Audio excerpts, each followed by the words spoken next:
Hola. Hola a todos, buenas tardes, gracias por vuestra asistencia un día más.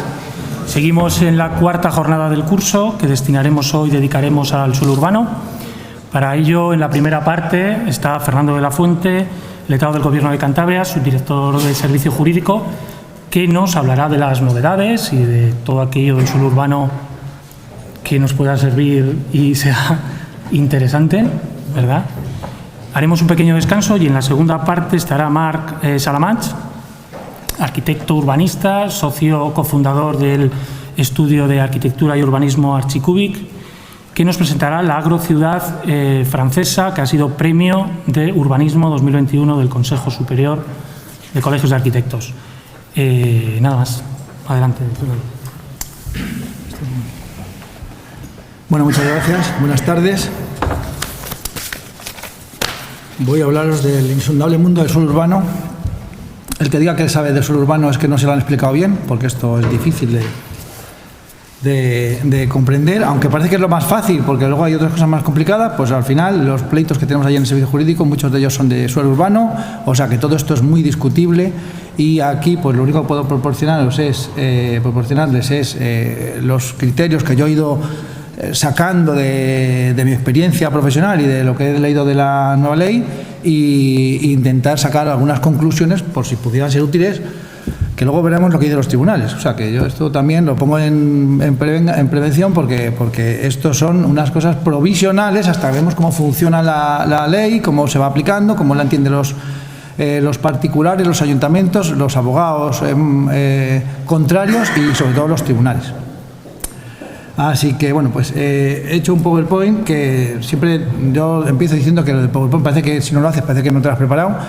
Resulta que escuché una vez a un catedrático decir que el PowerPoint es una herramienta que nos convierte a todos en tontos. Tonto el que hace el PowerPoint porque parece que si no, no se sabe la lección y tiene que ir leyéndolo, y tonto los demás porque están pendientes de PowerPoint, no están atentos de tanto. Esto nos degrada a todos, en fin, pero bueno, como al final parece que también es de ayuda y puede servir, pues aquí lo tengo, servirá de guía. Tengo aquí el documento también de lo que voy a contar en papel, o sea que se lo he dicho a Álvaro, que si se lo quieren pues se lo mando y tal, porque aquí yo voy a contar cosas, pero bueno, pues las citas, sentencias y cosas así raras que nos gustan a los abogados, pues están aquí, ¿vale? Bueno, el suelo urbano, yo tengo que hablar del suelo urbano, por tanto me voy a ceñir a esa cuestión y voy a tratar de evitar otro tipo de, o no pisar las intervenciones que luego ha habido otros días y va a haber más adelante, pues de ciertas materias conexas con el suelo urbano, que al final todo esto sí que tiene que estar todo relacionado. Pero bueno, intentaré centrarme en lo que me toca y no desbordar la materia. Bueno, pues empiezo con los problemas del urbanismo en Cantabria, una breve reflexión, porque, claro, la ley nueva resulta que surge porque no estábamos adaptados a la legislación estatal. Hubo unas modificaciones, sobre todo en el año 2013, que no se reflejaron adecuadamente en la ley, entonces era un problema interpretativo el saber qué norma estaba vigente de la ley autonómica, que se entendía desplazado. Nosotros en la ley autonómica, recordarán, tenemos el suelo urbano consolidado y no consolidado, en lo que estoy yo hablando, y claro, pues eso tenía difícil encaje o no estaba muy claro en cuanto al régimen de derechos y deberes de los propietarios con las actuaciones de transformación urbanística en el suelo urbano, o las actuaciones de dotación o las actuaciones de edificación, edificatorias que se recogían en la legislación estatal, y por tanto pues no, era difícil saber hasta qué punto pues la ley autonómica era conforme con la nueva legislación o no. Eso te digo que había un complejo sistema de fuentes que era muy difícil, cada 2 por 3 te preguntaban si resulta que esto está vigente o no, si las actuaciones de transformación, bueno, que encima esas otras, los conceptos de la legislación estatal son bastante novedosos y por tanto de difícil encaje en las categorías que tenemos todos en la cabeza.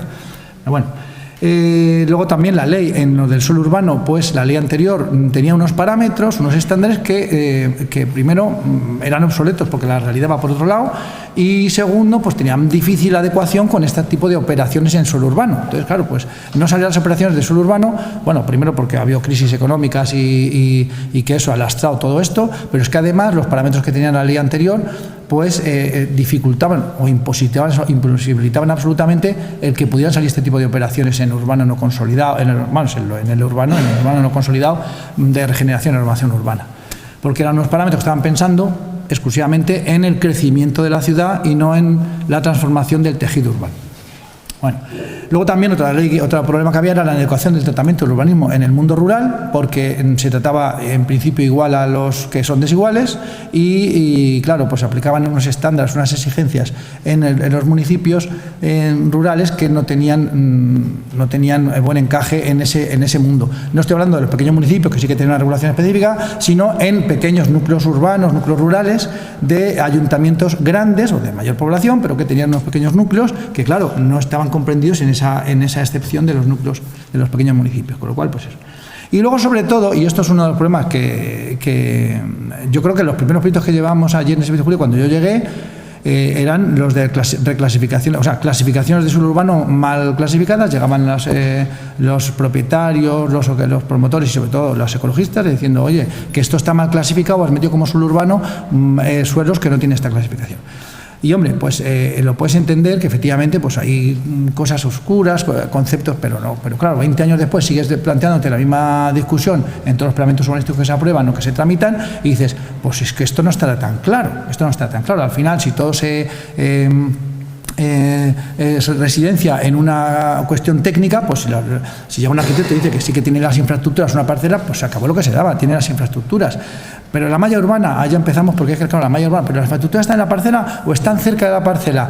¿Hacen falta meras obras de conexión con las infraestructuras para que tenga conexión la parcela con esas infraestructuras o no? Entonces, claro, pues ahí empieza a haber una serie de preguntas que la ley no responde, o la ley anterior no responde, que yo creo que esta ha intentado responder. Y ya veremos a ver si de esa manera se normaliza pues este tipo de operaciones de clasificación de suelo. No en los grandes ayuntamientos, que yo creo que ahí en la malla urbana está mucho más marcada, sino en el 95% restante de la comunidad autónoma, donde las mallas pues son mucho más difusas, más laxas, y es difícil saber dónde termina el pueblo y empieza el suelo rústico. Bueno. Y esto además, estas dificultades de clasificación de suelo, yo creo que han llevado también a lastrar la gestación de los propios planeamientos. Porque claro, los instrumentos de planificación antiguos, normas subsidiarias, delimitaciones gráficas de suelo urbano, tenían los ayuntamientos la obligación de adaptarse y claro, en el momento que adaptan y te aplican los criterios de la ley 2/2001, que no son distintos de los que había, pero sí que se aplican con mayor exigencia y rigor, porque ya hay mucho que se sabe que antes no se sabía, pues claro, eso le pone al alcalde la tesitura de decir, o a la corporación municipal, la tesitura de decir a sus vecinos, oye, que es que el suelo urbano, tu parcela era urbana desde el año 85, pero resulta que no es urbana. Y claro, esos vecinos, pues es difícil, no lo interiorizan. Lógicamente, pues dice, oye, que yo llevo pagando el IBI de urbana desde mi abuelo. Y dice, ya, pues es que no es urbana tu parcela y por tanto no puedes saber lo que da. Y además no solo eso, sino que además no es urbana, no, es rústico de especial protección. Con lo cual ya dice, mira, el alcalde, antes de que le maten, mete el plan en un cajón y dice, y aquí paz y por gloria. Y ya está, y tiraremos con lo que tiremos. Entonces, bueno, pues esos son los problemas que he detectado. Pero bueno, entonces, ¿qué pasa? Pues que entre otros, que hay muchos, pero bueno, esos son los que a mí me parece que más interesantes a los efectos de lo que voy a hablar yo.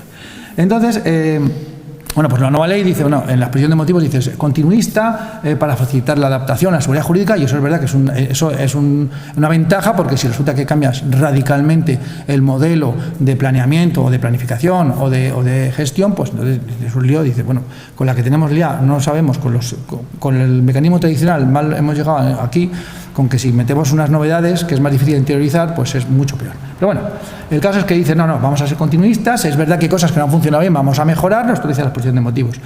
La propia exposición de motivos habla que apuesta por la ciudad compacta, y aquí es donde entra el suelo urbano. Mira, ciudad compacta, suelo urbano, hablando de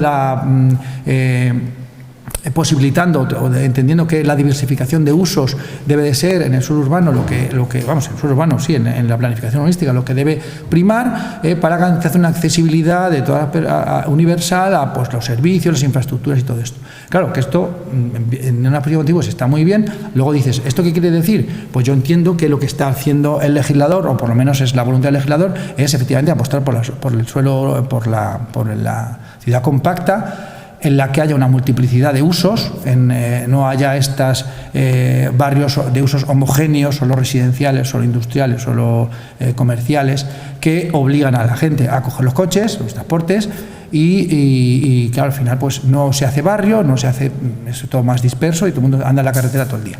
Entonces yo creo que el legislador pues por lo menos manifiesta esa voluntad de cambiar o de adoptar una serie de medidas para posibilitar este cambio de sistema. Y luego también habla del mantenimiento de las características de los núcleos tradicionales como un valor que trata de proteger mediante pues, una serie de soluciones que se incorpora a la ley que bueno, pueden ser interesantes a ver si funcionan.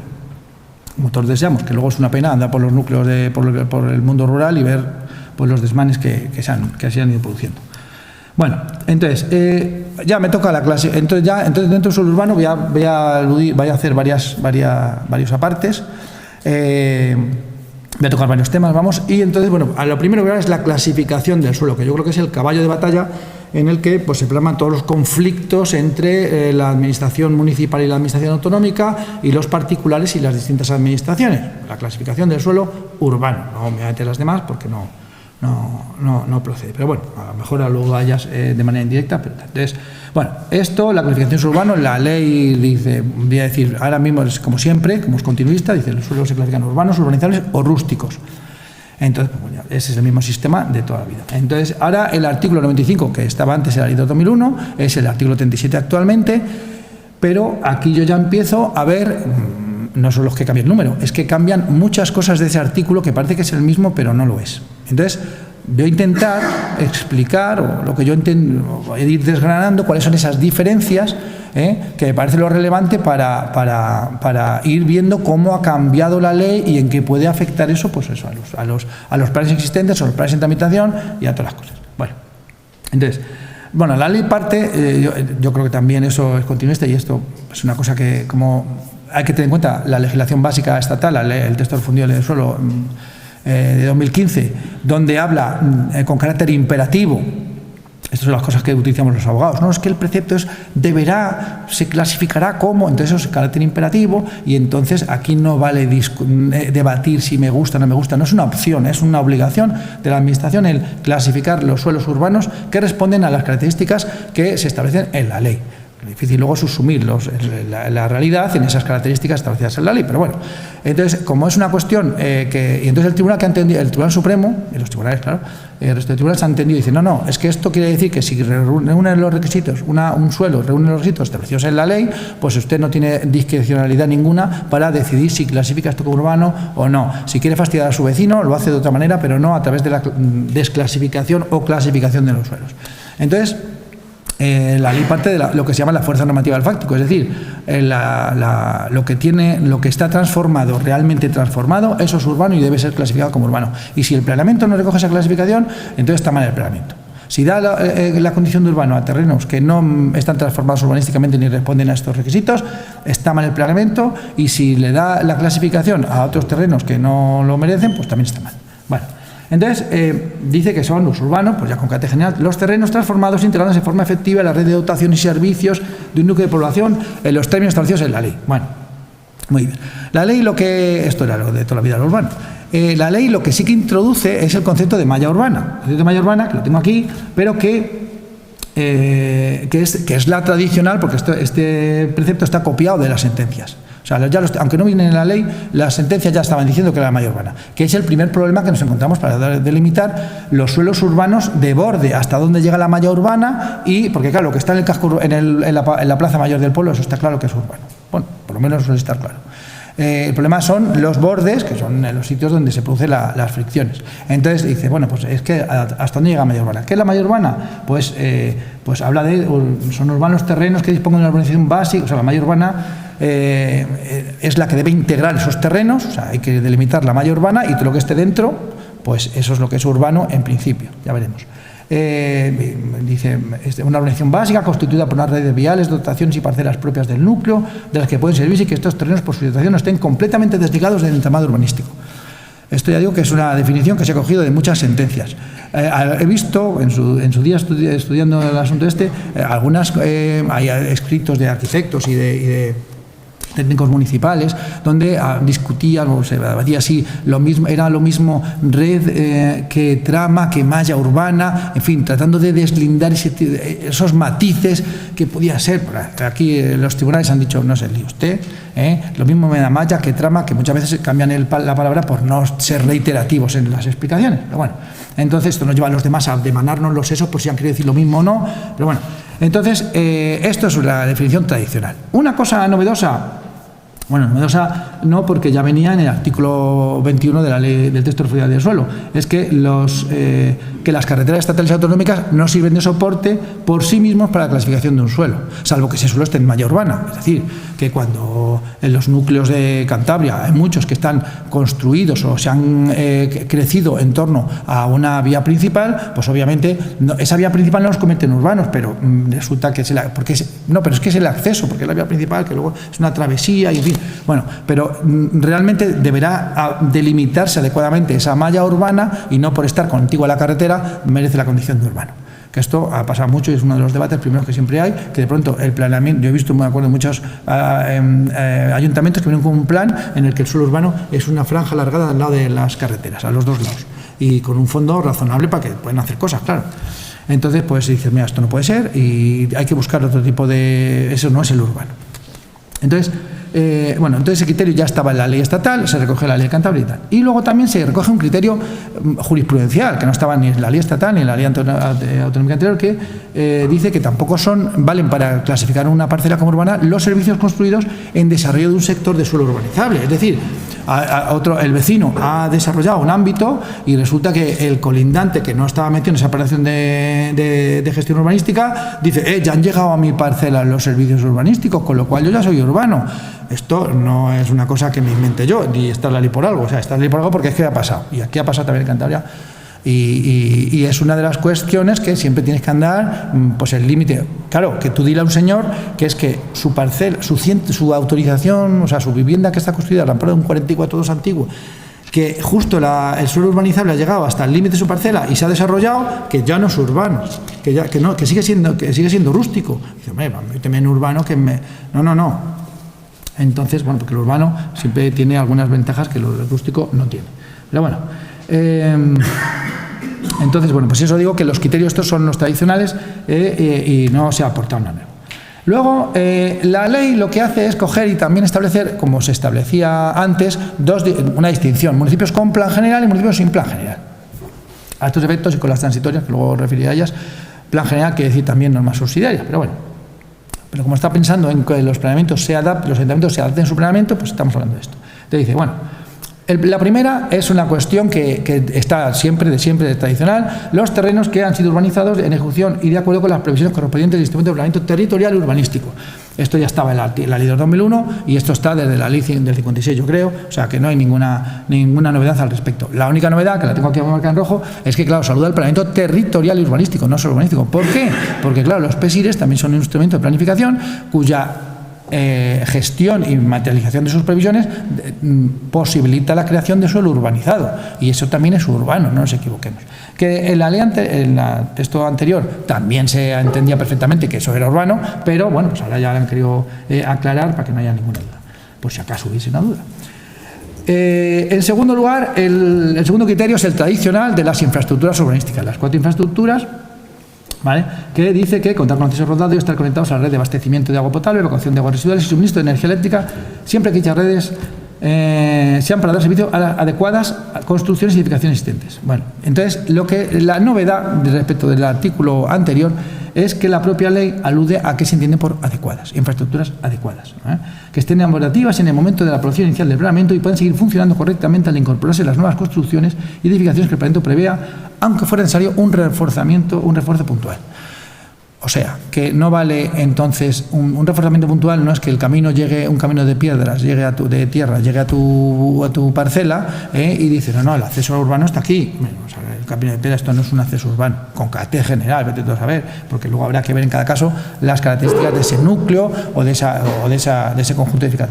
Pero que un camino de tierra, no sé qué, como tiene la gente, no, me la ha faltado yo. Digo, hombre, pero que vamos a ver que esto no da acceso a la parcela en los términos que yo creo que está entendiendo esto. ¿Vale?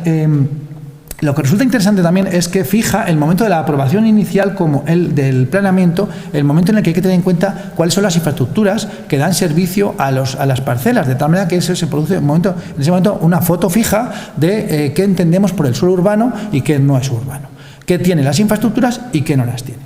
Entonces, claro, pues ese momento, pues me parece que alguno hay que fijar. Lo que no vale tampoco es entender que dice, bueno, como se va a desarrollar, porque esto, algunos supuestos son muy famosos en esta comunidad autónoma, se clasificaron como suelos urbanos porque, claro, en ejecución del planeamiento, usted no se preocupe que en ejecución del planeamiento vamos a generar las infraestructuras necesarias para que esto sea urbano, o sea que me lo clasifica usted ya como urbano. Entonces, resulta que ya pues se dice, no. En la aprobación inicial se ve los planos que tienen que venir en la aprobación inicial, que en principio, y si no pasa nada raro, la aprobación definitiva debería ir rapidísima y la documentación no variar en casi nada, pues esos planos ya tienen que manejar las infraestructuras existentes, no las previstas, las existentes. Entonces, bueno, pues es el momento. ¿Qué pasa si luego resulta que como consecuencia de que el planeamiento se eterniza en su aprobación, que no quiera Dios, pero es así, y resulta que pasan años y hay que volver y sacar información pública y ¿qué pasa entonces? Pues yo entiendo que, habida cuenta de lo de la fuerza normativa de lo fáctico, pues si resulta que se van generando infraestructuras que dan servicio y son adecuadas y dan servicio a nuevas parcelas urbanas, pues habrá que meter esas parcelas de suelo urbano. Ojo que esto tiene su trascendencia porque, claro, a lo mejor hay modificaciones sustanciales, en fin, que esto también lleva consigo, no es una operación automática de incorporación al suelo urbano, sino que puede tener más cosas. Pero bueno, en principio, esa de la aprobación inicial tiene su lógica porque congela el momento en el que el ayuntamiento aprueba un documento oficial donde dice hasta aquí hemos llegado, hasta aquí es el suelo urbano y hasta aquí vamos a considerar las operaciones de distribución que haya que hacer. Bueno, luego aquí hay una novedad. Porque sí que está en la ley estatal, el 21.3b de la ley del suelo, pero no estaba en la ley de Cantabria. Y ahora voy a contar una cosa. Resulta que en la ley estatal establecía que, como se llama como suelo urbanizado, el que estando legalmente integrado en malla urbana conforme por una red de viales, tenga instaladas operativas, conforme establecía la urbanística, las infraestructuras y los servicios necesarios. O pueda llegar a contar con ellos, sin otras obras que las de conexión con las instalaciones preexistentes. Entonces, esto no estaba antes. Entonces, ¿qué ha pasado? Pues que siempre en la práctica urbanística llegaba un señor con su parcela cerca de la infraestructura, pero no colindante con la infraestructura, y dice, no, pues yo está a 100 metros. Pues me acuerdo yo de haber visto planeamientos donde dice, bueno, es que vamos a poner de 100 metros o 50 metros, que no es mucho, mis 50 metros ahí al lado, pues ya lo metes como urbano y todo eso. Entonces, el debate que se plantea, le dices que no, y entonces se va a los tribunales y dice los tribunales, pues es verdad que a veces han dicho, no, bueno, está solo meras obras de conexión que tampoco son trascendentes, entonces, urbano, y te quedas así con la cara diciendo, bueno, pues, otras veces que es más discutible, pero, por ejemplo, el otro día, bueno, pues eso, esta previsión de la ley estatal se ha recogido en la ley autonómica, y dice, puedan llegar a contar con acceso rodado, abastecimiento, bueno, lo mismo. Resulta que el otro día, 18 de julio de 2022, el Tribunal Superior de Justicia dio una sentencia en la que analizaba un plan general, no sé si era Campo de en Medio, donde se planteaba precisamente la malla, los problemas de la malla y los problemas de la colindancia o la contigüidad de la parcela de los recurrentes con las infraestructuras. Y claro, pues los periciales todos discutieron si efectivamente, se discutía si la parcela las infraestructuras daban servicio o no a la parcela, y al final se llegó a la conclusión por el tribunal que estaban cerca, pero que no estaban en la parcela y por tanto eso no era urbano, porque podrían contar con obras de conexión, pero había que hacerlas, entonces no era urbano directo. urbano consolidado en los términos que estamos hablando. Entonces dice, y es que lo he cogido porque, claro, cita una sentencia del 2017 del Supremo y el TSJ de Cantabria dice: la contigüidad no conlleva el carácter urbano, porque el suelo urbano no puede expandirse necesariamente como si fuera una mancha de aceite por el simple juego de la colindancia. Tampoco basta con que los servicios estén en la zona inmediata. De admitir la tesis redactora, nunca habría límites de la extensión del suelo por mera colindancia con otro tipo de terrenos. Bueno, esto es lo que toda la vida se ha intentado, que por colindancia tal. Bueno, pues los tribunales han puesto bien paré, pues ha llegado el legislador estatal y el autonómico y ha dicho, bueno, pueden llegar. Entonces vamos a ver, esto es una cosa que yo la verdad es que tampoco tengo muy claro por dónde va a salir, porque lo de la mancha de aceite yo creo que todo el mundo tenemos claro que no puede llegar a ser, pero bueno, pues habrá que ver qué tipo de obras o se hacen falta para que unas parcelas que están cerca de las infraestructuras puedan considerarse como urbanas. Y aquí viene la gran novedad, yo creo, de la clasificación del suelo urbano. Tradicionalmente, además de estos criterios de transformación por infraestructuras, por ejecución de planeamiento, venía el otro criterio, que era el de suelo urbano por ser un ámbito comprendido en áreas consolidadas por la edificación en un porcentaje fijado por el planeamiento, por la ley. Entonces, tradicionalmente, pues, por ejemplo, la ley anterior decía al menos la mitad de su superficie, siempre que la parte edificada reúna como mínimo 3 de los requisitos establecidos en el apartado anterior. Entonces, esta previsión era utilizada, era invocada por muchos ayuntamientos que trataban de salvar la situación del suelo urbano, de la clasificación del suelo de sus planeamientos preexistentes, cuando estaban revisándolos, claro, porque llegaban y decían, pues no tiene infraestructuras aquí, pero vamos, si no tiene, desde luego, evacuación de aguas residuales casi no hay fosas sépticas, pero bueno, las 3 infraestructuras las luchaban ahí con planos y no sé qué. Pero claro, no tenían 4. Y ya hemos visto que hace falta 4, más la malla urbana y todo esto. Y entonces decían, bueno, pero entonces ya descubrieron esto, yo creo que descubrieron, no era muy utilizado. Y dice, no, bueno, son áreas comprendidas, es un terreno comprendido en ámbitos consolidados por la edificación en más de la mitad de la superficie. Y entonces, dice, vale, ¿cómo se calcula eso? Y dice, hombre, está claro, las bolsas de suelo interno que quedan aquí, que efectivamente son suelos vacantes, que no hay nada, pero, hombre, esto está en un entorno absolutamente edificado y tal. Entonces, bueno, pues es verdad que ha habido épocas en las que ese criterio dice, venga, vale, ya está y no pasa nada. Y hasta que un día, claro, pues los tribunales cogen, te tiran esto, te tiran ese criterio flexible y te dicen dónde están los cálculos. Y dice, venga, a calcular todo el mundo. Y claro, cuando empiezan a calcular todo el mundo, pues empieza a decir, pero ¿qué ordenanza aplico? ¿La anterior donde salían estas edificaciones o la nueva que es la que voy a poner en la revisión del plan, que ya se establece otra edificabilidad distinta y no sé qué? Y entonces, claro, pues que digo yo, oye, para empezar, esto tiene fuera de ordenación, si aplicas una distinta, o sea, tú verás, pero bueno. Cómo computo las parcelas edificadas residenciales, que es el uso característico, o también otro tipo de usos distintos, otras edificaciones o instalaciones accesorias a las edificaciones residenciales o principales. O sea, que empieza a haber un problema, meto también los viarios o las plazas o los espacios comunes o no, en ese ámbito entonces, bueno, pues eso se ha ido perfilando por los servicios técnicos de la Administración Autonómica, y la Comisión Regional de Ordenación Territorial y Urbanismo pues ha establecido pues ya una serie de criterios sobre cómo calcular los ámbitos comprendidos en la Consejería por la Edificación. Pero ¿qué pasa? Pues que sigue habiendo muchos problemas, porque claro, si tú fijas el 50%, pues muchos, casi todos no llegan al 50%.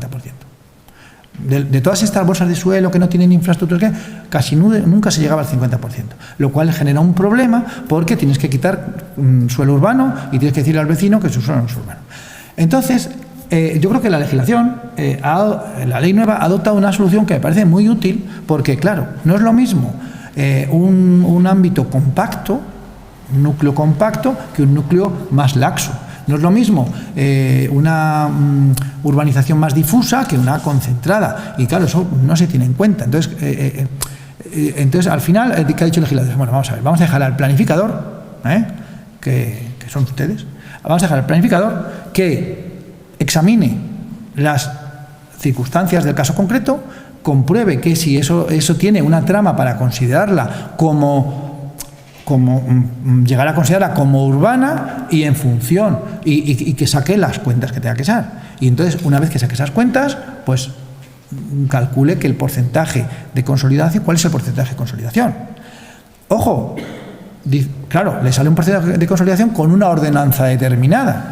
Si cambia la ordenanza, pues entonces a lo mejor el porcentaje de consolidación es distinto. Entonces, ¿qué es lo que ha hecho el legislador? Dice, bueno, pues usted calcúlelo.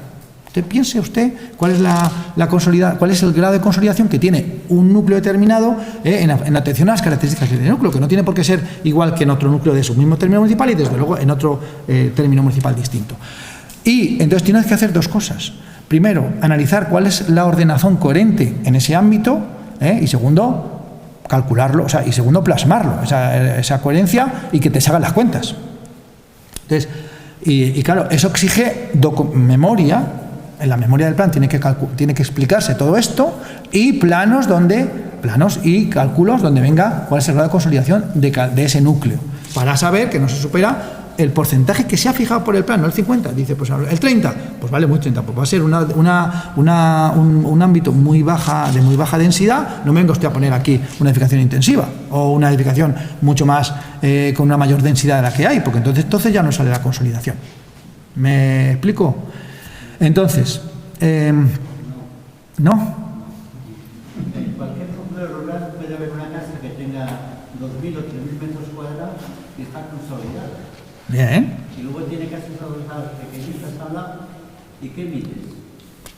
Pues ahí es donde está la labor que tienen que hacer los urbanistas. Porque está claro que si me viene con una parcela si las parcelas del núcleo del núcleo rural, por así decirlo, ¿no? Que todos suelen ser núcleos rurales, pequeños y tal, y no tan pequeños, resulta que la edificabilidad, las edificaciones tienen una ocupación del 80%, del 100% de la parcela, pues ahí está claro que el ámbito consolidado por la edificación van a salir las mismas parcelas que casas, ¿no? Puedes meter. Ojo, tienen que ser bolsas o áreas, ámbitos comprendidos en áreas consolidadas por la edificación. Quiero decir que no vale calcular, como ha pasado en muchas ocasiones, la bolsa de suelo consolidada y dice, ¿cuánto te da? 2 hectáreas, mete otras 2 más de crecimiento, ¿vale? Porque tienen que ser ámbitos comprendidos en áreas consolidadas.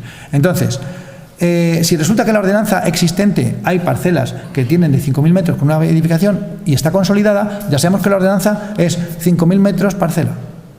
Con la edificabilidad. Normal en esta región. Que hay casas, por ejemplo, en Las Fraguas. Sí. Hay una casa que tiene 16 hectáreas. ¿En suelo urbano? En suelo, ¿vale? Entonces, claro, si tengo que hacer todo el consolidado que esa casa. ¿Tiene las 4 infraestructuras, está en tramo urbano y todo eso? Pues entonces ya está. Ya está. Pero si yo tengo que medir el resto del pueblo. No, pero. En 16 áreas me cabe, por densidad o lo que sea, aplícale 20 o 30 viviendas por hectárea, 25, las que quieres aplicar, entonces me resulta que si yo estoy al lado y me consideran dentro de esa malla, pues resulta que ya no estoy igual. Vale. Hay una contradicción claramente. Bueno, pues una contradicción, a ver. Porque hay parcelas consideradas muy grandes. Claro que sí, sí, bueno. Y al lado hay parcelas de adosado. O sea, esto no es un árbol del plan general de Santander. Cuando estoy hablando de núcleos rurales o de núcleos como los que tenemos que estamos habitualmente, después encontramos situaciones como esta muchísimas veces. Sí, no, sí, está claro, si eso es la dificultad. Vamos, de todas maneras, yo creo que hay una cosa que hay que partir. Con un planeamiento generalmente del año 80, Sí. 82, 84, 86 y 67, como el de Politres, ¿Cuál es el de Politres? pues imaginar el cacao que estamos viviendo. No, que sí, está claro. Bueno, luego si quieren, después de esto que cuento yo el asunto y tal, vamos, a mí no me importa, que podemos ponernos a debatir el asunto, pero no, yo a lo mejor es mejor que termine de contar esto y luego todas las preguntas las vemos en el coloquio después, que yo, vamos, a mí el coloquio es lo que vengo yo aquí a disfrutar. Esto lo estoy padeciendo, luego ya disfruto el coloquio. Bueno, entonces, ya veremos en el asunto ese que está pasando, yo creo que tengo la solución o no. Bueno. La cuestión está en que una vez que si el planeamiento identifica unas bolsas de suelo con ese ámbitos comprendidos en áreas consolidadas por la edificación, de acuerdo con la ordenación existente, y cambia la ordenación y resulta que le sale una consolidación inferior al 50% con una ordenación sustancialmente distinta, entonces tiene la obligación de delimitar ámbitos de equidistribución para para la transformación urbanística y dotar de servicios a esas bolsas de suelo. O sea que cabe la posibilidad y dice, bueno, pues vale, no me paso el 50% o no establezco una ordenación sustancialmente distinta. Yo creo que es lo que hay que hacer. Pero bueno.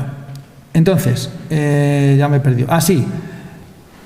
Entonces, documentación que tiene que tener el plan, y a lo mejor que también es una de las cosas que yo creo que resolvería muchos problemas y convertiría esto casi en una operación cuasi automática y no como se convierte esto en un debate. Que no digo por aquí, digo porque es la discusión constante de la CROTU con el ayuntamiento con el particular y no sé qué.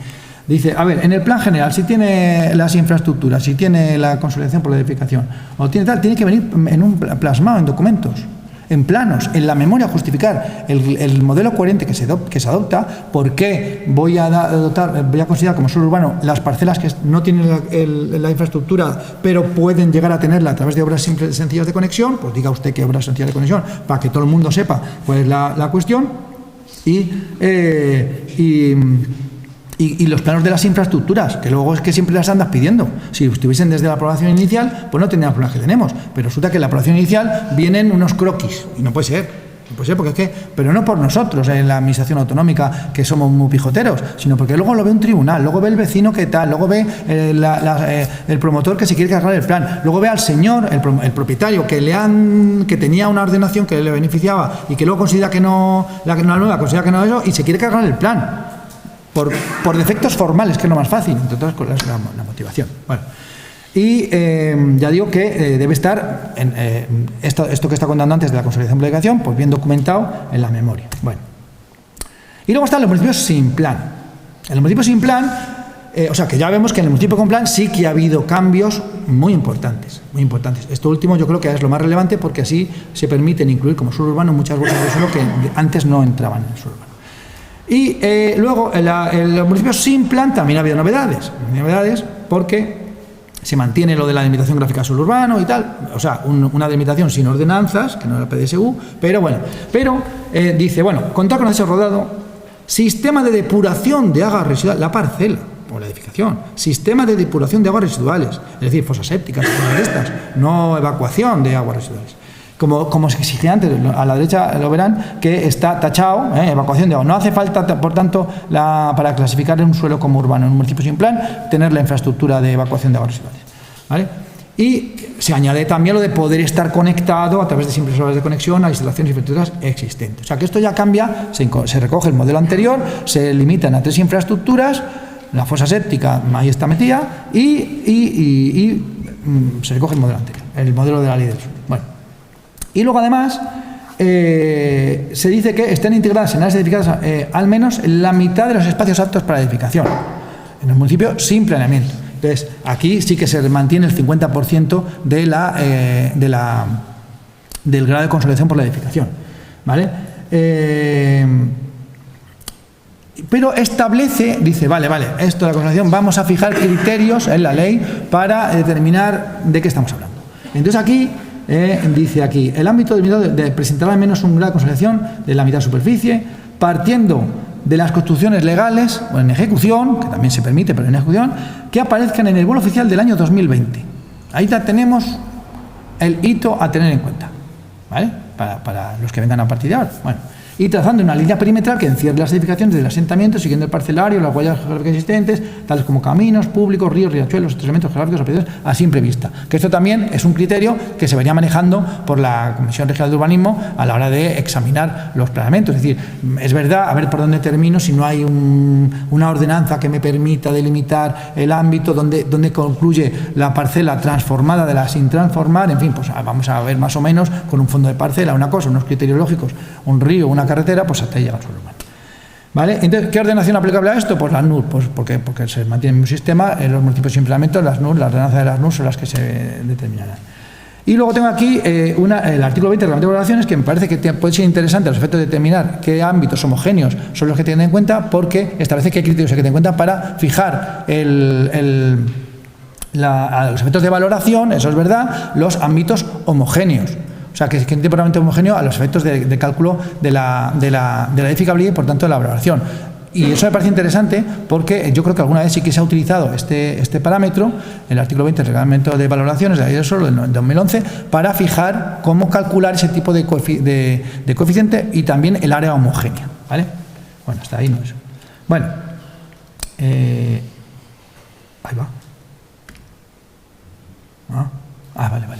No sé qué ha pasado, que me he saltado. Bueno, no sé qué ha pasado. Vale.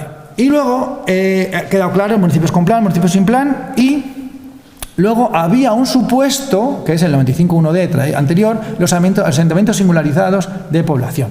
No, asentamiento de población singularizado, ¿vale? Que resulta que era suelo urbano hasta el año 2000, bueno, no era suelo urbano hasta el 2001, del 2001 al 2007 no era suelo rústico, podía clasificar suelo rústico, lo nuevo que se clasificara, y luego ya, ahora de pronto otra vez estamos, que luego suelo urbano, y ahora pues ya no es suelo urbano. O sea que esto va a tener su problema, aunque bueno, la transitoria yo creo que sí que ofrece algunas pautas para mejor entender esto, y ya pues con esas pautas, pues luego la voy a contar, a ver si estoy lo cierto o no, pero no lo sé. Bueno, en el coloquio seguramente me pondrán en manifiesto los fallos de mis conclusiones.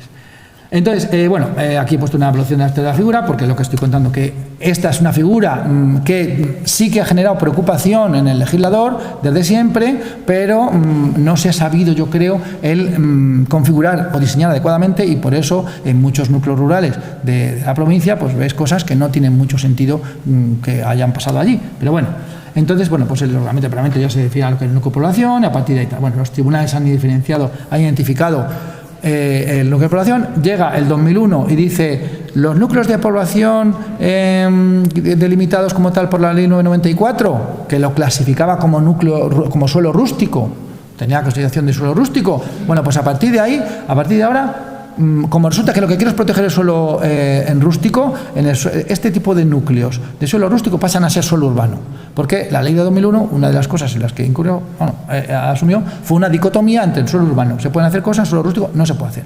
Entonces, como los núcleos rurales estaban en suelo rústico, pues o lo pongo como urbano, siguiendo este esquema, o lo pongo como urbano, o no se puede hacer nada. Ni siquiera la rehabilitación de edificaciones, porque es que en rústico, en 2001, no se permitía hacer nada, ni siquiera la rehabilitación.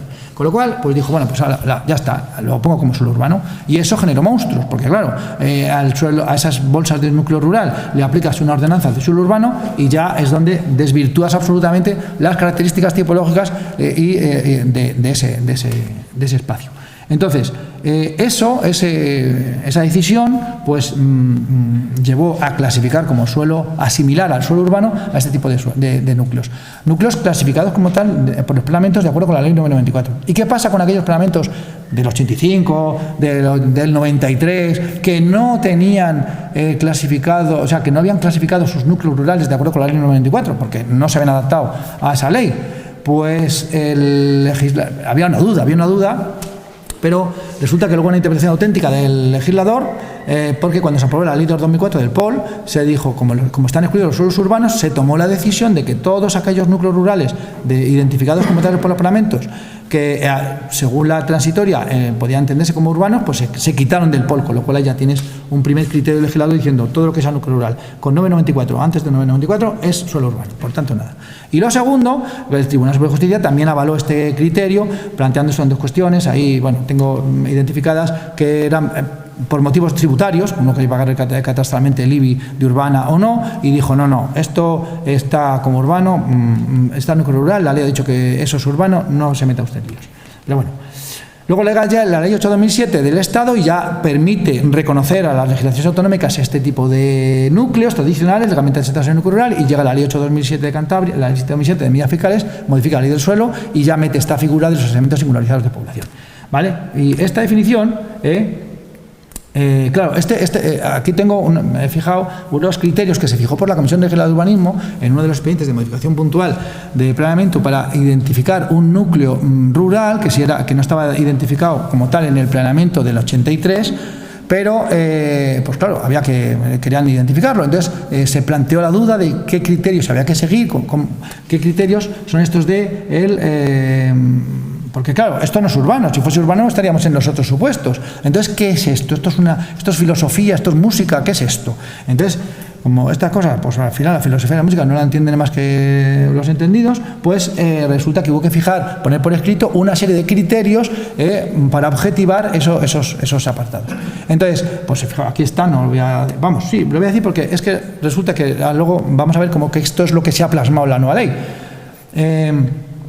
Dice, ha de haber un umbral mínimo de edificaciones o solares o espacios aptos para la edificación, entre 4 o 5 y 30 edificaciones por hectárea.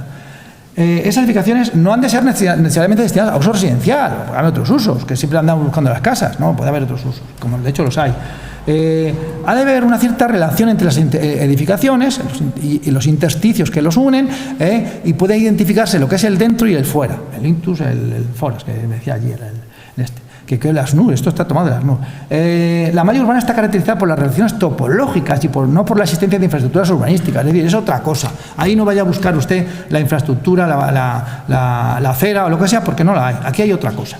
En pequeños núcleos o barrios es posible, cabe la posibilidad de apreciar otros espacios más allá de caminos y camberas, elementos comunes que permite identificar. El viario interurbano suele ser en torno al cual se genera este tipo de núcleos, pero no son urbanos por esa infraestructura, son urbanos por la música esta que estoy contando. Y las transformaciones,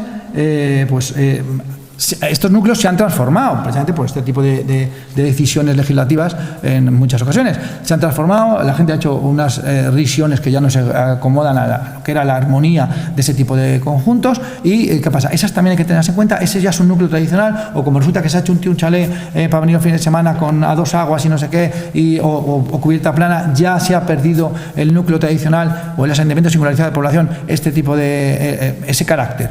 Y se lleva a la que eso sí que es verdad que se degrada los valores, pero eso no quita para que se pueda seguir considerando.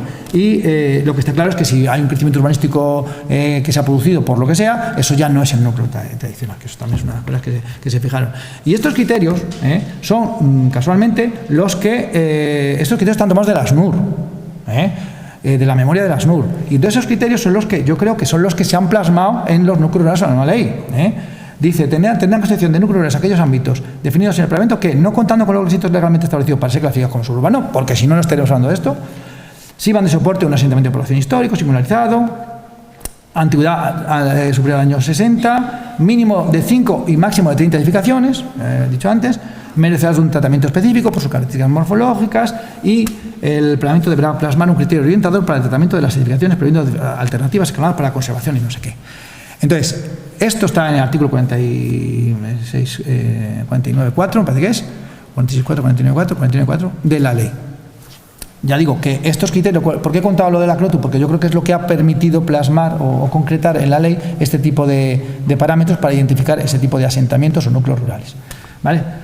Bueno, entonces, ¿qué pasa con estos núcleos rurales? Se delimitan por lo general. Bueno, en fin, y lo más importante entre esas cosas es que en este tipo de núcleos rurales, aun no siendo un pequeño municipio, ni un ayuntamiento en riesgos de población, que es para lo que está pensado, o directamente el sistema de decisión de viales, pues dice, bueno, pues estos núcleos aplica usted el sistema de decisión de viales, que también se aplican, por cierto, en los suelos urbanos de características tradicionales, cuando no se quiere desfigurar esos valores patrimoniales, que sí que se desfiguran cuando resulta que tú metes instrumentos de gestión urbanística que te obligan a ceder y hay que distribuir con unos parámetros que no son los apropiados a ese tipo de espacios.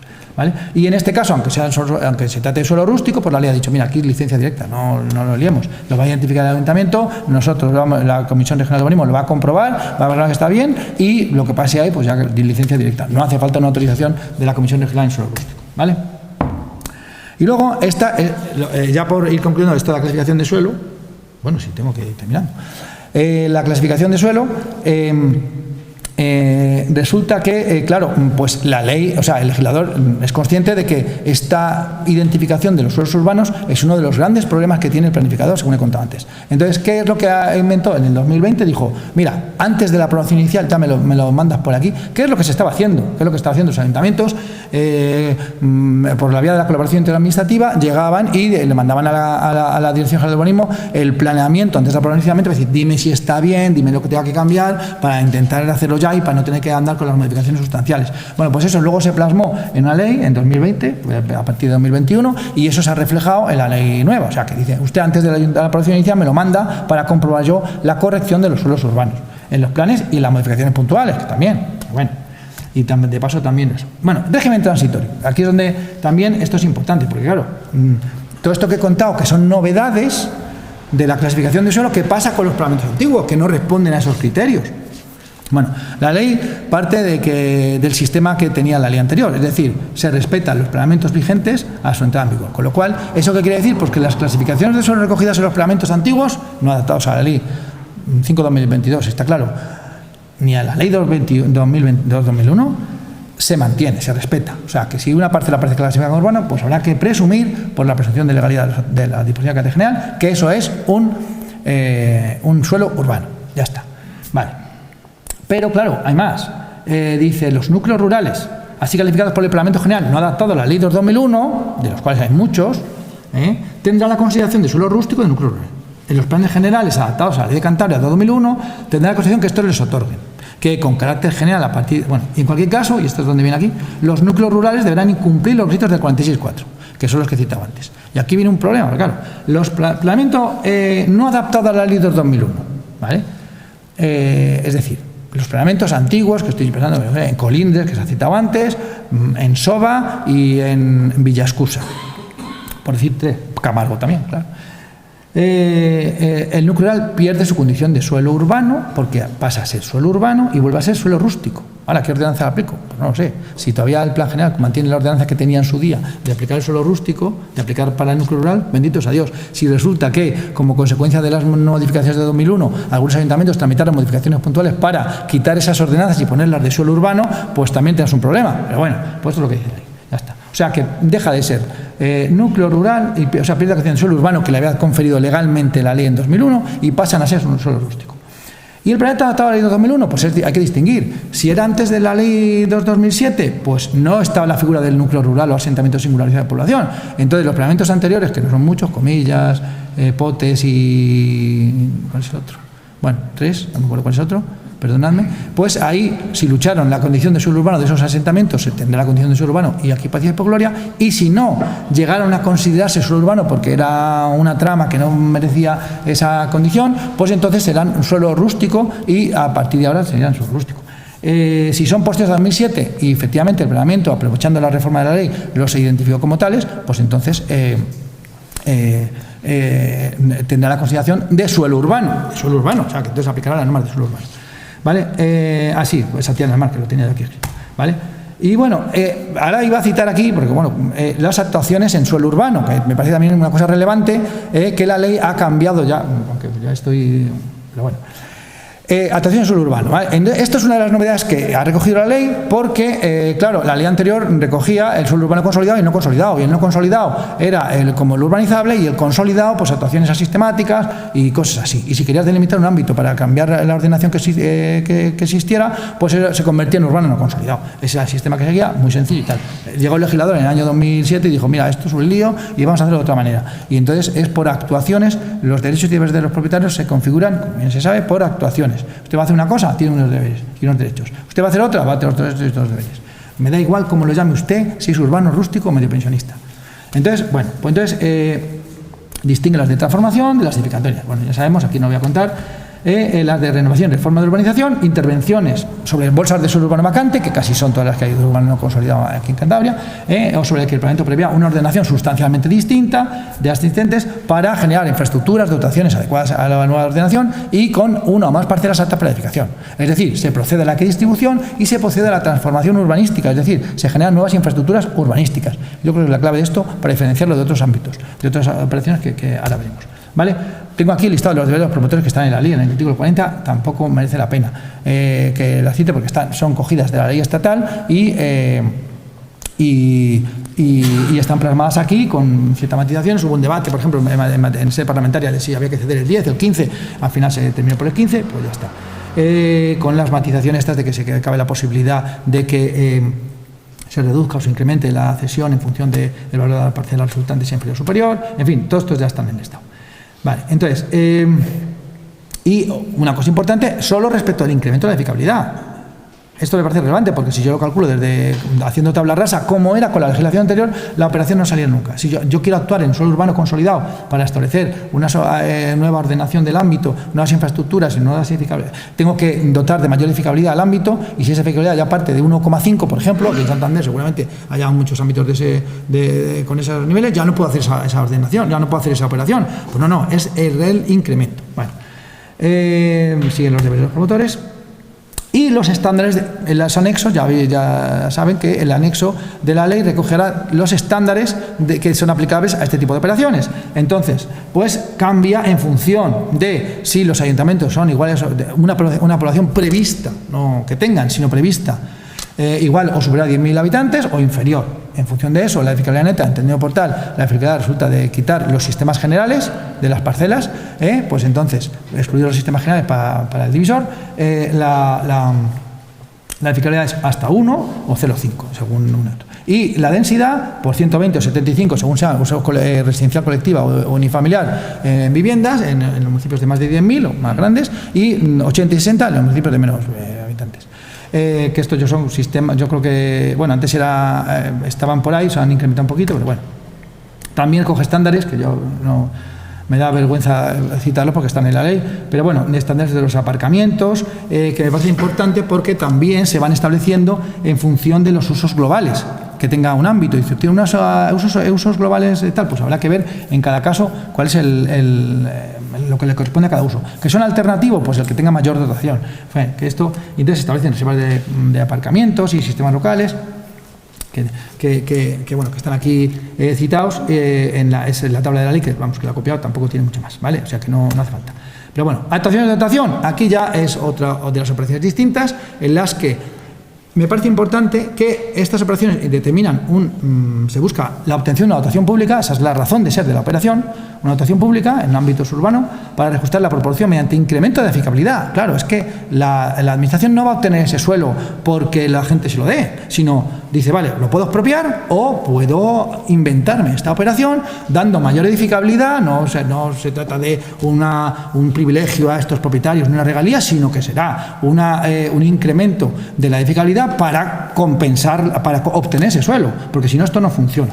Y una cosa importante es que no requiera la reforma o renovación de la urbanización de ese ámbito. Es decir, porque si requiere la renovación o reforma o urbanización, entonces estamos hablando de otra cosa. Entonces, bueno, pues parece que esto, entiendo que debe ser la diferencia, este es un elemento fundamental para diferenciarlo.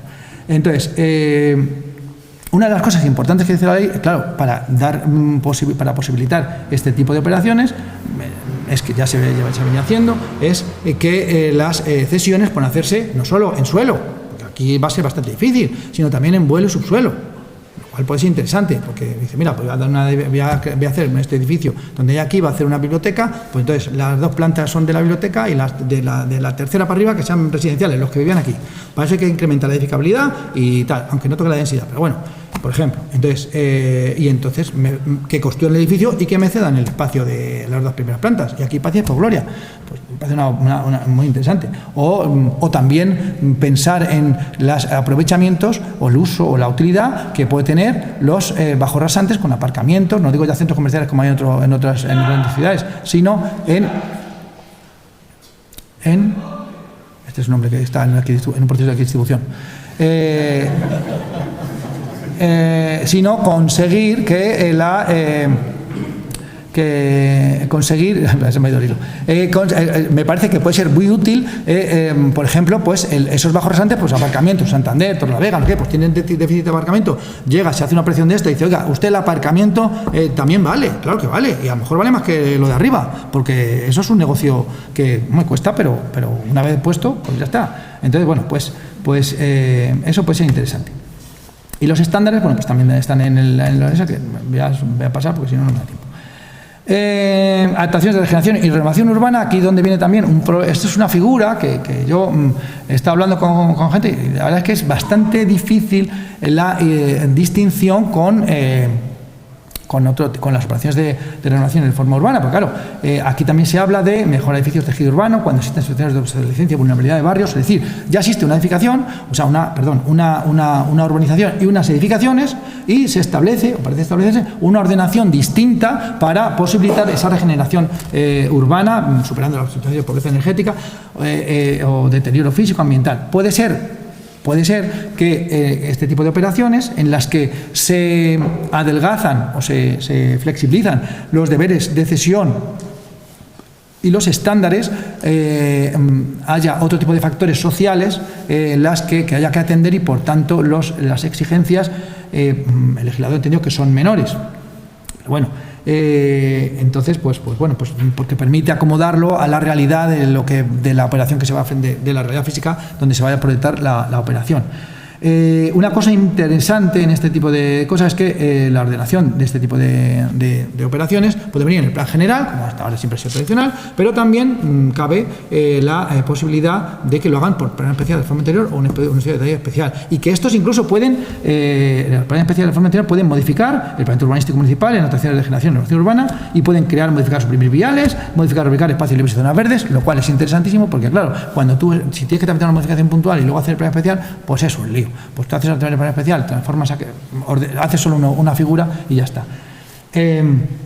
Y también los estudios de detalle especiales, que también es una figura que novedosa en la ley, donde se contempla la posibilidad de establecer nuevas nuevas viales y nuevas zonificaciones distintas del planeamiento para cierto tipo de operaciones en suelo urbano, que también parece útil porque pues flexibiliza mucho las cosas. Para que, bueno, estudio de detalle especial, en el momento que le hemos recargado con ciertos contenidos, pues ya se convierte en un instrumento de planificación que exige una evaluación ambiental estratégica. Si es un estudio de detalle normal, no, que también de eso hemos tenido litigios ante los tribunales. Pero bueno, esto no sé qué he hecho aquí. Y luego también, como cosas interesantes, en el suelo urbano, el proyecto de reparcelación se contempla la posibilidad de adjudicar en régimen de propiedad horizontal edificaciones existentes adecuadas al planeamiento sin perjuicio de los ajustes que corresponden al planeamiento urbanístico. Es decir, yo voy a actuar, usted su edificación, pues no la voy a tirar, o la conservamos y se la adjudico y así unos por otros. En fin, sin perjuicio de la necesidad de que ajustarlo económicamente y tal. En este tipo de actuaciones de regeneración y renovación urbana también se establece la obligación de asistencia social, por eso son ámbitos degradados, en fin, que yo creo que es el sustrato físico sobre el que se proyecta este tipo de operaciones es especialmente conflictivo socialmente y tal, entonces por eso este tipo de cosas, o difícil, complejo más que conflictivo. Y otra cosa es, las reservas de suelo de dotaciones con sistemas locales y plazas de aparcamiento se dimensionan en relación al incremento o al cambio de uso también, o sea, lo que he dicho antes de que eso. Y con esto, bueno, y están las alteraciones edificatorias, que son las que me quedaban, claro, que no son las de transformación urbanística, pero tienen por objeto nueva edificación o sustitución de la existente, ¿vale? O rehabilitación. Que por cierto, la ley establece, no sé, pero bueno, que si no se cumplen los deberes de rehabilitación, pues yo le puedo coger a un señor, meterle en el registro de solares o le puedo expropiar para hacerlo a su costa o hacerlo yo o lo que sea. Bueno, eso es una cosa que ya veremos a ver si. Los deberes pues están aquí citados en la ley, que tampoco lo voy a. Bueno, y ya no, lo de menos, porque ya creo que con esto me he pasado, me han dicho hora y media, o sea, me han dicho hora y cuarto y llevo ya hora y media largas, entonces tampoco quiero abusar. Yo he visto algunos de mayo, algunos que han cerrado los ojos, no los juzgo. En fin, así que yo estoy abierto a las cosas que me quieran preguntar y si las sé responder, las respondo, y si no las puedo responder, pues me las invento o me callo, y que es lo más sensato. Dígame. Hola, buenas tardes. Buenas tardes. Cuando nos encontramos con una parcela que tiene las condiciones de suelo urbano y por lo tanto suelo urbano, ¿qué pasa cuando en el planeamiento que probablemente sea antiguo no está recogido como suelo urbano? ¿Qué hacemos? Pues lo procedente será tramitar una modificación puntual. Una modificación puntual. Claro. Sí, es que, porque claro, que había la posibilidad antes de decir, bueno, pues vale, yo pido la licencia, me la niegan porque no es urbano, y entonces impugno indirectamente el planeamiento y diciendo no sé qué. Entonces algunas sentencias han dicho, no, usted lo que tiene, no le voy a dar la licencia porque sí. Usted tramite, porque claro, ¿qué ordenanza aplico? la que usted quiere, por otro lado, porque claro, a lo mejor hay muchas ordenanzas allí y tal, dice, usted lo que tiene derecho es que le tramiten una modificación puntual. Entonces, el ayuntamiento que ponga esto en orden y una vez que lo ponga en orden, pues pida la licencia o pida lo que le dé la gana. O sea que... Pero bueno, sí, de eso también hemos tenido.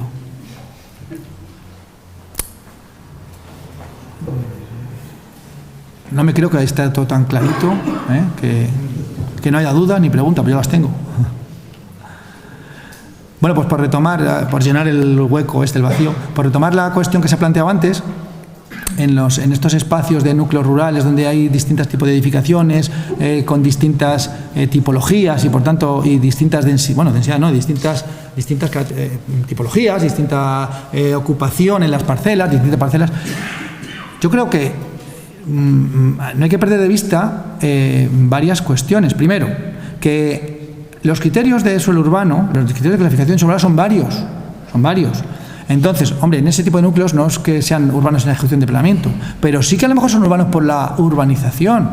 Es decir, porque tienen los 4 servicios urbanísticos y están en malla urbana, como tradicionalmente era. Entonces, tampoco hay que volverse loco, diciendo, entonces, ¿qué hago con esta parcela? Eso sí, claro, si yo cojo y esa parcela de 5.000 metros, que está en medio del pueblo, que tiene una casa preciosa y no sé qué, le doy una ordenanza de vivienda unifamiliar en parcelas de 500, se hacen allí 10 casas. Entonces, claro, dices, ¿esto es lo que quiero? No. ¿Esto es una ordenación absolutamente distinta? A lo mejor sí. Entonces, a lo mejor... Esa es la generalidad. Tú te encuentras tómelo porque así lo oye todo el mundo, incluso yo. cualquier núcleo rural, sobre todo yo que no conozco las tablas que tiene una casa para hacer, ¿vale? Y a lo mejor tiene, pues eso, 2 hectáreas o 3 hectáreas en el medio del pueblo. Entonces tú has alrededor, son casas ganaderas, que son casas semileras, que tienen la ocupación en planta y se acabó. ¿Tiene más parcelas? Sí. Eso ha pasado en un casco histórico. No, bueno, pero vamos a ver, eso ha pasado en un casco histórico. Si resulta que está en el centro del pueblo, que no hay ninguna duda, claro, dice, oiga, yo quiero la misma ordenación, yo quiero lo mismo que esto, es decir, una ocupación del 100%. Pero por otro lado, tú lo que quieres es preservar esa condición. Claro, es que ahí es donde está el planificador. Tienes una casa con un jardín histórico. Este caso pasa, por ejemplo, en Comillas. No, y en Santiago del Mar. Jardín histórico de Comillas, ¿vale? En los jardines históricos de Comillas, pues tiene parcelas de 3.700, 3.600 metros, como una vivienda. Claro. ¿Entiendes? Y hay cuántas hay. Y lo que pasa es que el propietario, bueno, el propietario a lo mejor no, pero resulta que el propietario lo ha vendido y llega un tercero, un banco, no sé qué, o lo que sea, y dice, Le da una densidad, pues generalmente muy superior a la que tiene. Bueno, pero entonces ahí estamos estableciendo una ordenación sustancialmente distinta y a lo mejor, primero, ¿se puede hacer esa ordenación sustancialmente distinta? Entonces yo me voy y digo, bueno, vamos a ver, las operaciones en este tipo de núcleos hay que preservar la trama. ¿Se pueden transformar? Obviamente, si el interés general lo demanda, se transformarán porque lo decida el planificador. Ahora, bien motivado, como todas las cosas. Ahora, si yo quiero transformarlo, delimito un ámbito. Fíjate lo que estoy hablando. Esos planeamientos proceden casi todos de los años 80, Sí. 86, porque unas subvenciones a la Diputación de Cantabria en aquel momento, que la gobierno de Cantabria todavía, y entonces se hicieron un mogollón de planeamientos, ¿vale? Pero un montón. Entonces, todos tenían la misma edificabilidad, todos tenían todo, la 035, 050, y todos tienen la misma densidad. Te encuentras que ahora, al aplicar esa definición de la trama urbana, pues estas viviendas o estos sitios están bajo el riesgo de que alguien lo colonice. Sí. Muchos no están protegidos. Están fuera de ordenación, para empezar. Están fuera de ordenación por el tamaño. No, y por las alturas, por el tamaño, si esa edificación se cae, no se puede volver a construir. No se puede reconstruir. Tienen 7 metros al alero, o 8. Sí, no. No, sí, a ver. Que no lo puede reconstruir porque la ordenanza marca 650, en el mejor de los Bueno. casos, o 7 en Renedo, por ejemplo, aquí éramos, y el resto, ¿cómo se rehabilita una vivienda de esa? Y sin embargo, quieren rehabilitarla. Vale. Esa voluntad del propietario puede ser una voluntad social de mantener ese tipo de edificaciones. No se puede legalmente. Bueno, a ver, no se podía. Ahora ya hay No se un... podía, no, hasta el día 22 de septiembre.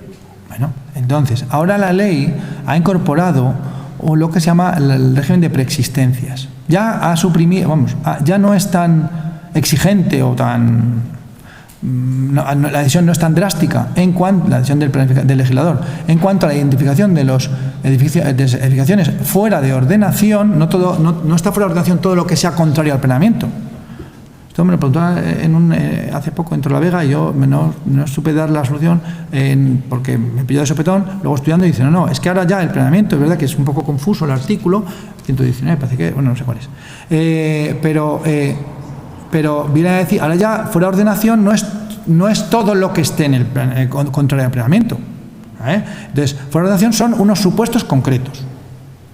Y luego, si el planeamiento quiere poner más, que los ponga, pero que los ponga expresamente.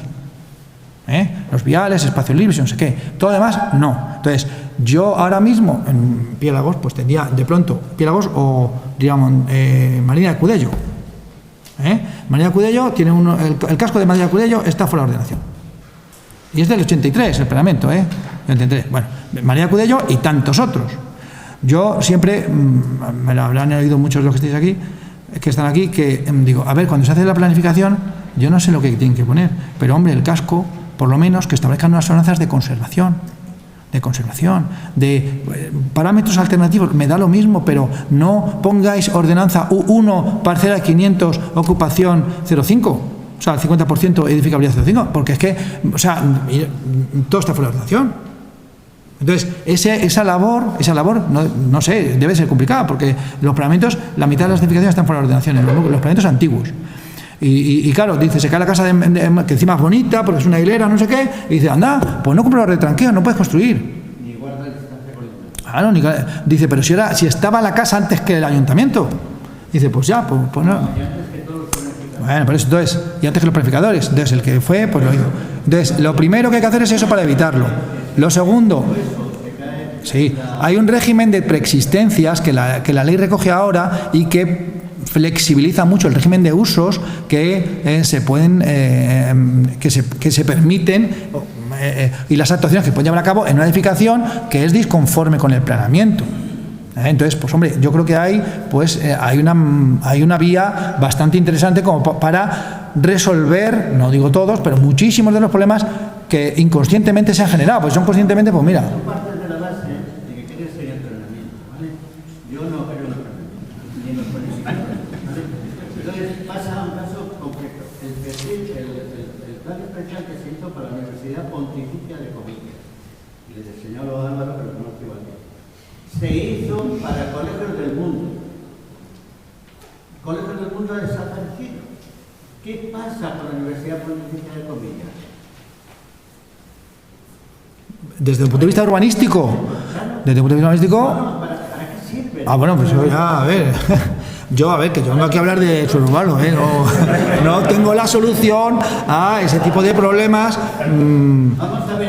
sociales y políticos y yo qué sé. ¿Se dieron para modificar el planeamiento? ¿Cuántos años se dieron para modificar todos los planes generales? ¿Cuántos años? 2000, porque da igual. Si tenemos el de comillas, el de Colindres del 67. ¿Para qué tanta legislación? Si puedes poner los plazos que quieras. Si luego no se cumple. Bueno, sí. Vale. Esa es la realidad. O sea, que exista un plan general como el de Colindres, que les citaba antes, es una cosa como de loco. Está hecho con la norma, con la ley del 56. Sí. No, que estoy de acuerdo. ¿Qué voy a hacer? ¿Y cómo se actúa frente a eso? ¿Cómo yo puedo actuar frente a una normativa como esa? O sea, como un ciudadano. Y un ciudadano se supone que todos somos iguales ante la ley. Y entonces, si los ciudadanos de Colindres aspiran a unas ciertas cosas, los de Santander aspiran a otras, los de Comillas aspiran a otras, y los de Santillana a otras, pues porque sus planeamientos son diferentes, no somos iguales ante la ley. Sí, yo creo que no. No. Si hablamos de normas de habitabilidad de todos los planes generales que hay, que normas subsidiarias, entonces ya estamos nosotros como locos. Bueno, pues. A ver, son decisiones que. La decisión de revisar un planeamiento es una decisión que no es jurídica, es política. Sí, Sí, pero La decisión de la voluntad de impulsar la tramitación de un planeamiento. sale como esta, y que entra en vigor. Primero, no tiene presupuesto. Una ley debe tener presupuesto. Yo no soy arquitecto, no soy legislador. Pero se supone que toda una ley que tiene modificaciones, que tiene que tener actuaciones económicas, debiera tener un presupuesto. ¿Vale? Pero es que esta ley no establece, no, pero eso está analizado. Esta ley no establece actuaciones concretas, que diga, oiga, es que voy a implantar un sistema. No. Pero es que en la realidad nos encontramos como esta ley. Mira, en el plan especial de Ollanta, una pelea de Eduardo Ruiz de la Riva, pelea que te pelea y protege a Ollanta. Y vienen los de las caravanas y te dan ganas de llorar. Porque hay días que hay 2.000 caravanas apartadas en los montes, en el Prado, en cualquier lado. ¿Para qué lo hemos protegido? A ver, entonces es un problema no de planificación, sino de disciplina. Es decir, que, a ver, lo que tampoco se puede tener, no tenemos drones para vigilar toda la provincia, no tenemos, el SEPRONA pues hace lo que puede, y yo creo que todo el mundo hace lo que puede. Denúncielo, usted si ve eso, denúncielo, se va a donde tenga que irse y ya está, y lo denuncia, y la Guardia Civil tomará cartas en el asunto y luego lo fusilará al amanecer, pero mientras tanto no se puede hacer nada. Multas se ponen, yo me acuerdo, se ponen, ya lo digo yo, a todos los que van en camping y con caravanas y no sé qué, para dormir ahí viendo el acantilado, porque como no se puede poner edificaciones residenciales ni como caravanas y no sé qué en la zona de protección de costas, pues todos esos que van ahí a pasar una tarde preciosa y una noche y levantarse viendo el mar, se le mete una multita. Y se ponen, se ponen. No, bueno. Porque al día siguiente vas y hay unas caravanas. Pues más multas. Ahora, también es un problema de cultura social, de decir, a ver, que claro, no somos daneses, es verdad. Entonces, a los daneses a lo mejor dicen, oye, no hagas esto, y no lo hacen. Y aquí dicen, no hagas esto, y dicen, bueno, ya veremos. No lo hagas tú, ya veremos, a ver, si no me pillan, ¿por qué no voy a hacer? Pues ya, claro, si estamos en esa, si ya somos mayorcitos todos que estamos aquí, para saberlo. Bueno.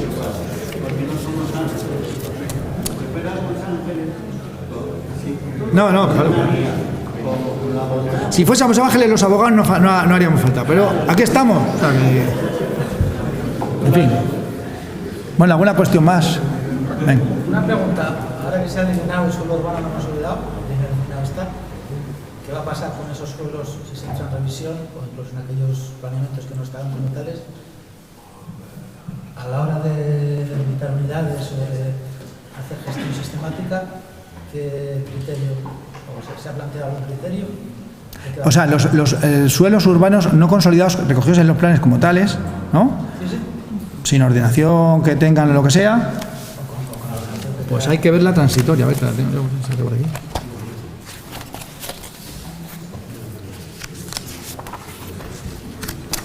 No, o sea, hay que ver la transitoria. Todo eso está en las transitorias.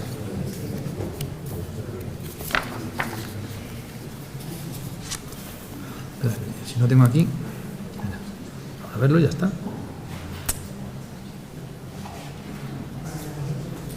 Pero bueno.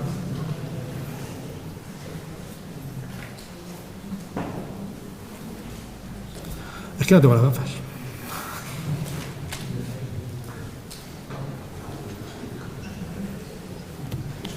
Pero vamos, yo creo que seguirá el régimen de las operaciones de transformación urbanística. Eso es lógico. Entre otras cosas porque es legislación básica. Joder. A ver.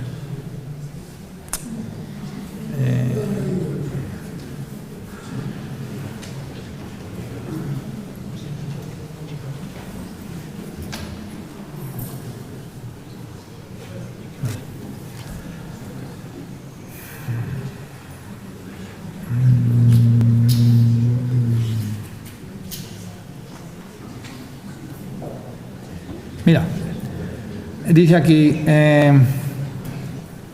mientras no tenga lugar la adaptación de los planes generales persistentes, el régimen jurídico del suelo de los municipios con plan o norma será el que derive las determinaciones de dichos planeamientos y del Real Decreto 7/2015. Esto es una norma igual a la Ley 2/2001 al transitorio segunda.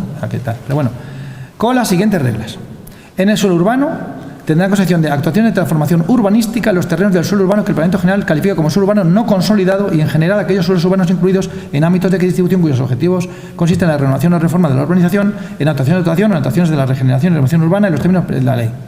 el resto de actuaciones en suelo urbano tendrá concepción de actuaciones edificatorias en los términos de la ley. O sea, que tú tienes un sector de suelo urbano no consolidado y ya lo tienes que ver como un urbano que tienes que llevar a cabo una operación, tienes delimitado el ámbito, fenomenal, seguramente tenga los parámetros también, pues ahora gestionarlo, como te dice la ley, como urbano no consolidado, como un urbano sujeto a operaciones de transformación urbanística, de renovación o reforma urbana que tendrás tú. Y en el caso de que renovemos planeamiento, ¿esos suelos se podrán mantener como urbanos o tendrán que pasar a urbanizables? Esos suelos como urbanos, pues vamos a ver, si están en la ley 2/2001, pues se supone que ya pasaron el filtro y en principio deberían ser urbanos.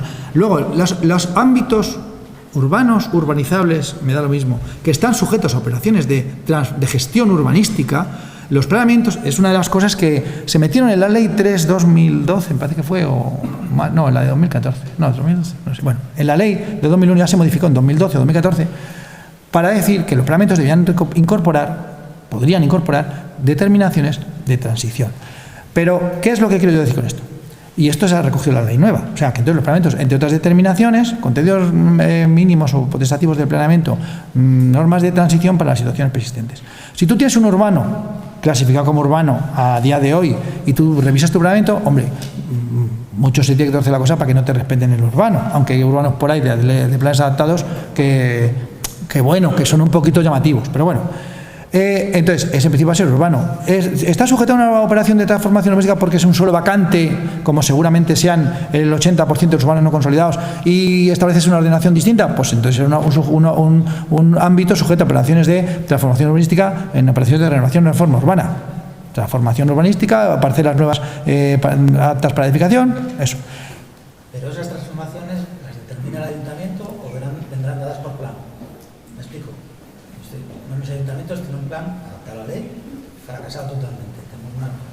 Tenemos una pila de entornos de suelo urbano consolidado, desde 2001, 2005, perdón. Pues ahora lo que puedes hacer es delimitar las unidades de adaptación de otra manera.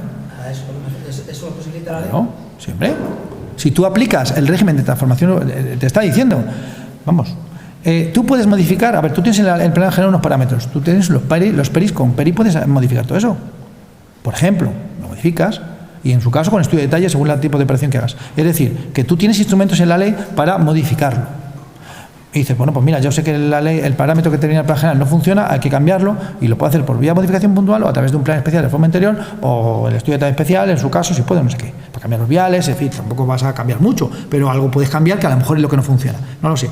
Y luego, una vez cambiado, dices, bueno, y ahora vamos encima a delimitar esto de otra manera, porque así no funciona. Pues la ley te establece que los ámbitos sujetos a este tipo de operaciones se delimitan con unidades de actuación.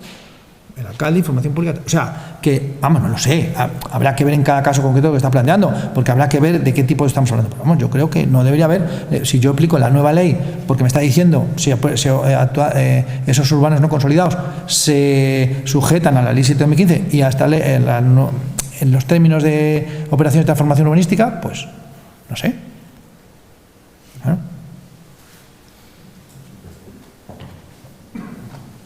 Bueno, ¿alguien más? ¿O tomamos café? O una caña, vamos. Bueno, descansamos 15 minutos. Muchas gracias.